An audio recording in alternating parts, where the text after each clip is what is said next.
அண்மை செய்தியை பார்த்து வருகிறோம்.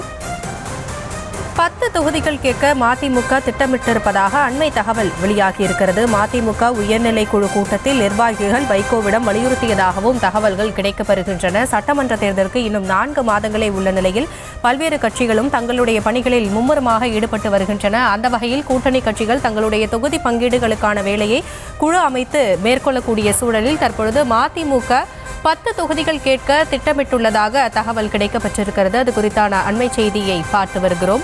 மதிமுக உயர்நிலைக்குழு கூட்டத்தில் நிர்வாகிகள் வைகோவிடம் வலியுறுத்தியதாகவும் தகவல் வெளியாகி இருக்கிறது. தனி சின்னத்தில் நாம் நிற்க வேண்டும் என்றும் மதிமுக நிர்வாகிகள் வலியுறுத்தியதாகவும் தெரிவிக்கப்படுகின்றன. நாடாளுமன்ற தேர்தலில் துரை வைகோ தனி சின்னத்தில் போட்டியிட்டதை சுட்டிக்காட்டி நிர்வாகிகள் இந்த கோரிக்கையை முன்வைத்திருக்கிறார்கள். விவரங்களோடு இணைகிறார் நம்முடைய செய்தியாளர் பாரிகார்த்திக். 10 தொகுதிகளை கேட்க மதிமுக திட்டமிட்டிருப்பதாக தெரிவிக்கப்பட்டிருக்கிறது. மேலும் என்னென்ன விஷயங்கள் தெரிவிக்கப்பட்டிருக்கிறது? முழு விவரங்கள்.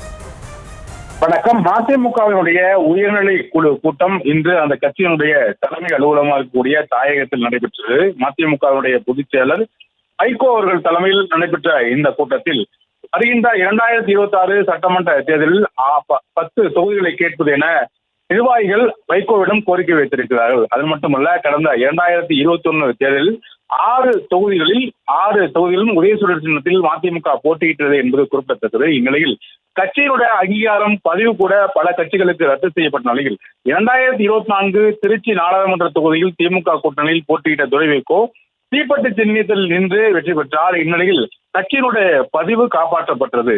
எனவே வருகின்ற இந்த சட்டமன்ற தேர்தலில் கூட்டணி பேச்சுவார்த்தையின் போது நாம் தனி சின்னத்தில் நிற்க வேண்டும், அதற்கான முன்னெடுப்பை நீங்கள் செய்ய வேண்டும் என்றும் வைகோவிடம் கோரிக்கை வைத்திருக்கிறார்கள். அது மட்டுமல்லாமல் தொடர்ச்சியாக வருகின்ற சட்டமன்ற தேர்தலில் குறைந்தபட்சம் 10 பெற வேண்டும் என்றும் வைகோவிடம் அவர்கள் கோரிக்கை வைத்திருக்கிறார்கள்.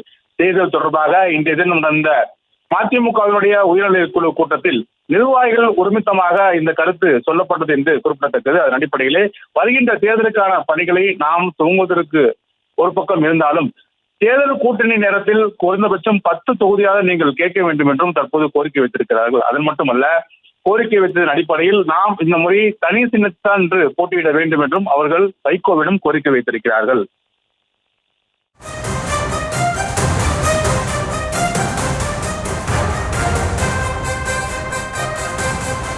விவரங்களுக்கு நன்றி பாரிகார்த்திக்.